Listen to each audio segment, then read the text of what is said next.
experimental protocol will be demonstrated through the following key modules. Prior to injection, take out the clodronate liposomes and control liposomes PBS from the refrigerator. Allow them to naturally reach room temperature, and invert gently 8 to 10 times to mix thoroughly. When aspirating the liposomes, sterile syringes and needles should be used under strictly aseptic conditions. Aspirate approximately 200 microliters of clodronate liposomes, and expel any excess air bubbles from the syringe.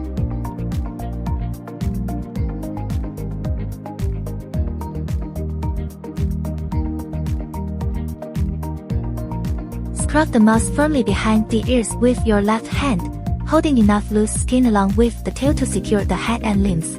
Tilt the mouse slightly with its head facing downward, allowing the organs normally clustered in the lower right abdomen to shift toward the head, thereby moving away from the injection site.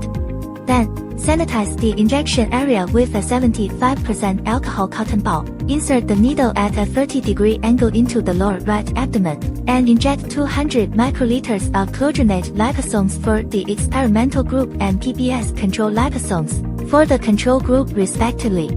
Depending on your specific dosing regimen, harvest the macrophages 24 hours after a single dose, or 2 to 3 days following multiple doses. Harvesting peritoneal macrophages is conducted as follows. Euthanize the mouse using the cervical dislocation method, and immerse the carcass briefly in 75% alcohol. Next, sterilize the mouse abdomen inside a clean bench and use surgical scissors to expose the peritoneum.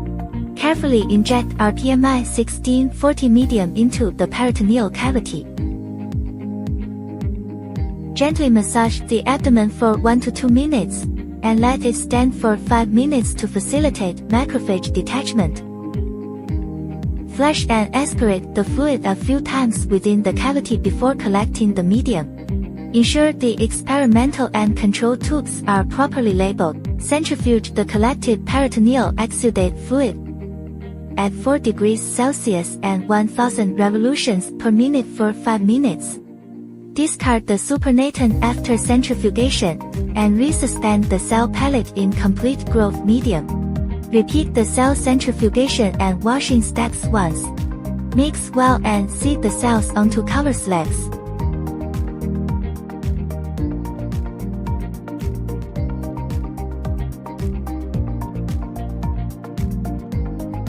Finally, place the multi-well plate into the incubator to allow the cells to adhere.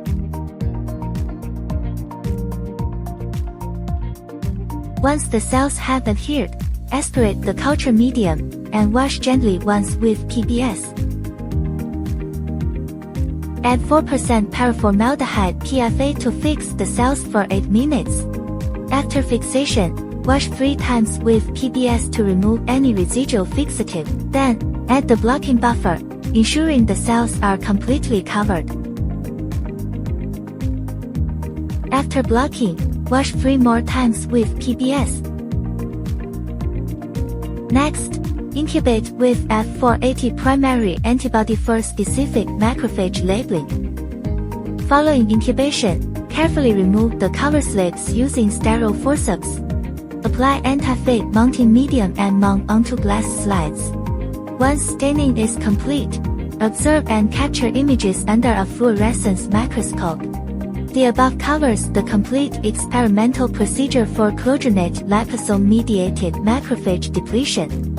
Yes, and Biotech offers a comprehensive range of cell function detection portfolios, including cell proliferation, toxicity, apoptosis, autophagy, live cell tracking, and organelle targeting. Comprehensive selection guide, product comparison,